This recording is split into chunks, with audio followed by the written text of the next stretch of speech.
അതിനെ ഖേദം പ്രകടിപ്പിച്ചുകൊണ്ട് ഹിന്ദു പത്രം തന്നെ സ്റ്റേറ്റ്മെന്റ് ഇറക്കി കഴിഞ്ഞാൽ പിന്നെ അതിന്റെ മേലെ ഒരു നിലപാട് സ്വീകരിക്കേണ്ട പ്രശ്നമുണ്ടോ? അത് ദയവ് ചെയ്തിട്ട് എനിക്കിതിൽ കൂടുതൽ വിഷയങ്ങളൊന്നും പറയാനില്ല. എന്താ ഹിന്ദു ഖേദം പ്രകടിപ്പിക്കുന്നു, അതിനുശേഷം മറ്റ് നിയമങ്ങൾ സ്വീകരിക്കുന്നില്ല, അതിനൊരു ഉത്തരവ് ഏത് ഈ മലപ്പുറം പരാമർശത്തിൽ എന്തിന് എന്തിനി അല്ല, അത് ഹിന്ദു പത്രമാണ് ആലോചിക്കേണ്ടത്. അല്ല, എനിക്ക് അതിനെപ്പറ്റി മുഖ്യമന്ത്രി കാര്യങ്ങളെല്ലാം സംസാരിച്ചു. ഇന്നലെ CPM-ന്റെ സംസ്ഥാന സെക്രട്ടറി ഇത് സംബന്ധിച്ച് നിങ്ങൾ തമ്മിൽ വലിയ ഏറ്റുമുട്ടൽ നടക്കുന്നതായി മാധ്യമങ്ങളിൽ ഞാനും കണ്ടിട്ടുണ്ട്.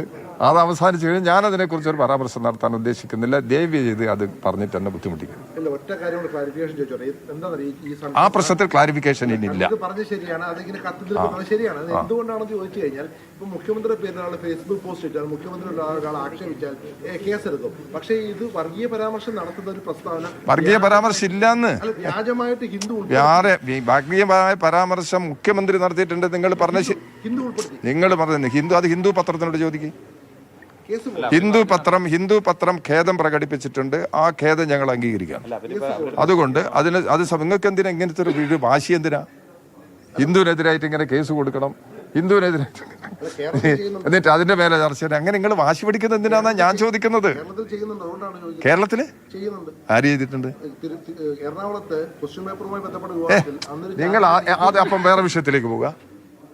പത്രത്തിനുള്ള പരാമർശത്തെ സംബന്ധിച്ചിടത്തോളം പത്രങ്ങളോട് ഒരു പൊതുവായ നിലപാടെടുക്കും. പത്രങ്ങൾ കടുത്ത നിലപാട് പത്രങ്ങൾ എടുത്തു കഴിഞ്ഞാലും പത്രമാണ്, മാധ്യമങ്ങളാണ്. ആ മാധ്യമങ്ങളോടുള്ള എല്ലാ ആദരവും ബഹുമാനമൊക്കെ നിലനിർത്തിക്കൊണ്ടാണ് ഞങ്ങൾ മാധ്യമങ്ങളെ സമീപിക്കുന്നത്. അതേ സമയത്ത് മാധ്യമങ്ങൾ സ്വീകരിക്കുന്ന തെറ്റായ രീതി ഞങ്ങൾക്ക് തോന്നുന്ന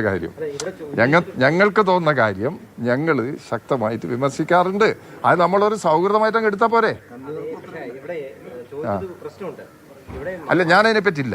അല്ല, ഹിന്ദു പത്രത്തിലുള്ള പ്രശ്നങ്ങളെ കുറിച്ച് അത് പറഞ്ഞ് അവസാനിപ്പിച്ച വിഷയമാണ്. ദയവ് ചെയ്തിട്ട് അതുമായി ബന്ധപ്പെട്ട ഒരു ചോദ്യം എന്നോട് ചോദിക്കരുതെന്ന് പറയാനുള്ള ഒരു അവകാശമെങ്കിലും എനിക്കില്ലേ? അതെങ്കിലും നിങ്ങൾ അംഗീകരിക്കണ്ടേ? ആ കറക്റ്റ്, അത് ചോദിക്കും.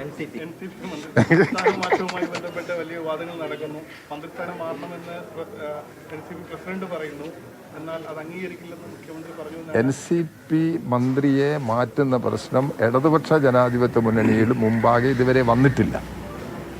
ഞാനത് പലപ്പോഴും നിങ്ങൾ എന്നോട് ചോദിച്ചപ്പോൾ ഞാൻ ആ കാര്യം വ്യക്തമാക്കിയിട്ടുള്ളതാണ്. അത് തന്നെയാണ് ഇപ്പോഴും നിലനിൽക്കുന്ന സ്ഥിതി. അപ്പം അത് സംബന്ധിച്ച് വേറൊരു രീതി ആ കാര്യത്തിൽ എടുക്കാനില്ല.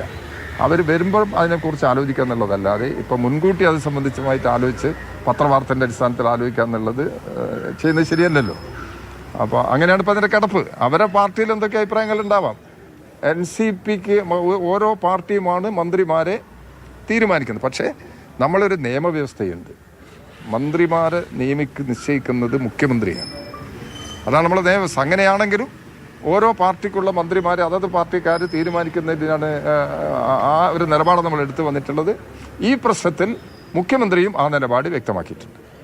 MK മുനീറിനെതിരായിട്ട് ഇപ്പോൾ ഒരു സ്വർണ്ണക്കടത്ത് കാരണമായിട്ടുള്ള ഒരു പുതിയ പദ്ധതി, ഒരു സംരംഭം ആരംഭിക്കുന്നതുമായി ബന്ധപ്പെട്ട വാർത്ത ശ്രദ്ധയിൽപ്പെട്ടിട്ടുണ്ടാവും. ഇത്തരത്തിൽ ചർച്ചയായി നിൽക്കുന്ന സമയത്ത് തന്നെ പ്രതിപക്ഷ പ്രധാനപ്പെട്ട ഒരു നേതാവ് ഇത്തരത്തിൽ സ്വർണ്ണക്കടത്തുകാരുമായി കൂട്ടുകൂടും. ഞാനിപ്പോൾ അതിനെക്കുറിച്ച് ഒരു പ്രതികരണം നടത്താൻ ഉദ്ദേശിക്കുന്നില്ല. അതിൻ്റെ വിവരങ്ങളെല്ലാം വരട്ടെ, അപ്പം നമുക്ക് കൂടുതൽ വ്യക്തതയോടുകൂടി പറയാം. ഞാൻ പരമാവധി ശ്രമിക്കുന്നത് ഒരു വ്യക്തതയില്ലാത്തൊരു വിഷയം എൻ്റെ വാക്കിലൂടെ വരരുതെന്നാണ് ഞാൻ ആഗ്രഹിക്കുന്നത്. അതുകൊണ്ട് വ്യക്തത വരുത്തിയതിന് ശേഷം ഞാൻ സംസാരിക്കാം. പിന്നെയും വരിക. അത് ഗവൺമെന്റ് തലത്തിൽ വരുമ്പോൾ ഗവൺമെന്റ് അത് സംബന്ധിച്ച് പറയട്ടെ. അപ്പോൾ നമുക്ക് നോക്കാം, ആലോചിക്കാം. അതിലൊരു പൊതു സമീപനം എന്താണെന്നുള്ളത് വ്യക്തമാക്കി കഴിഞ്ഞിട്ടുണ്ടല്ലോ.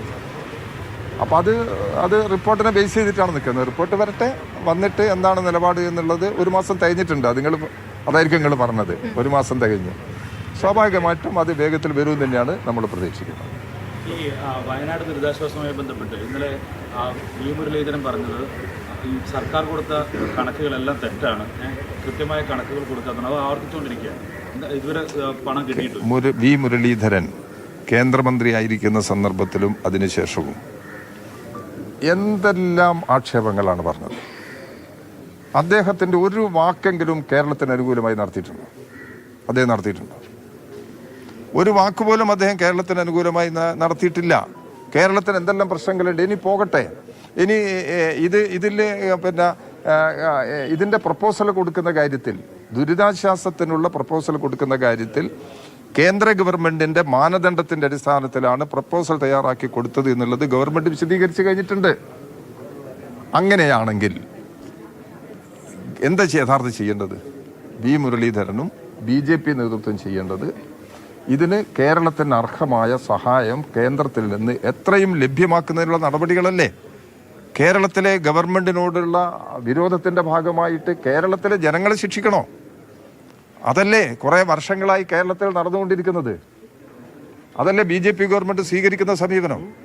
അപ്പൊ അതിനെതിരെ നമ്മൾ ശക്തമായ നിലപാട് തന്നെയാണ് ഇടതുപക്ഷ ജനാധിപത്യ മുന്നണി ഇക്കാര്യം സ്വീകരിച്ചിട്ടുള്ളത്. BJPന്റെ നിലപാടിനോട് ഒരു തരത്തിലും കേരളത്തിലെ ഇടതുപക്ഷ ജനാധിപത്യ മുന്നണിക്ക് ഈ കാര്യത്തിൽ സ്വീകരിക്കുന്ന കഴിയില്ല. കേരളത്തിനെതിരായി സാമ്പത്തിക ഉപരോധം ഏർപ്പെടുത്തി തകർക്കാനുള്ള ശ്രമമാണ് നടത്തിക്കൊണ്ടിരിക്കുന്നത്. അതിന്റെ ഭാഗമായി വയനാട്ടിലുള്ള ജനങ്ങളെ ഇങ്ങനെ ശിക്ഷിക്കണോ? അത് പാടില്ല എന്ന നിലപാടാണ് ഞങ്ങൾ ഈ കാര്യത്തിൽ സ്വീകരിക്കുന്ന സമയം.